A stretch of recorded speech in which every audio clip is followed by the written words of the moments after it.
I can officially say that I've lost hundreds of thousands of dollars flipping houses. When I first started flipping houses, every single deal went well. 50 grand, 30 grand, 100 grand on some deals that we were making just by buying, fixing, and selling these houses. As you can imagine, after a couple of those wins, I said, wow, this is something that we should probably scale up. So we took our business model and expanded into several different states and doubled down on every part of the operation. This idea was brilliant, except for one little thing. In the investing world, if you want to play with the big boys and make big boy money, you have to understand that equally as much as you can succeed, you can also fail. And for us, that failure meant learning the biggest rule in investing. The higher the risk, the more reward. But we was receiving so much reward that we forgot that flipping houses is a high risk business model.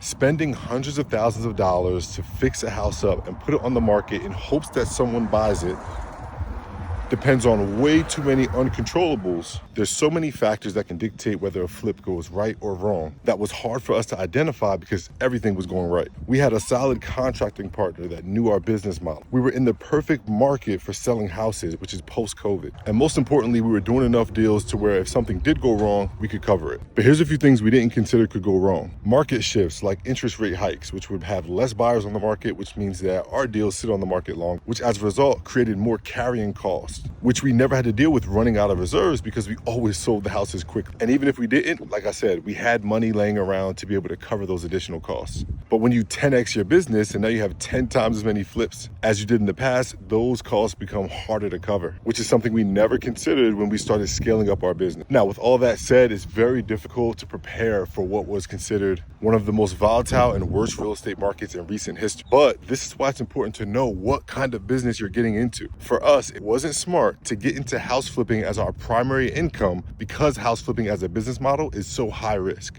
as opposed to rental properties, which is lower risk, but also less money. Or wholesaling, which doesn't require to take on any debt or expenses, is also lower risk, but a lot more work for only a little bit of money. So again, the lesson here is before you get into real estate and what strategy you want to get into, you have to consider what kind of business this strategy actually is and look at the worst case scenario, even when you're in a best case scenario. If you want to learn what real estate business model is best for you, comment the word partner below, and I'll shoot you a DM with a link to book a call with me so we can go over it together.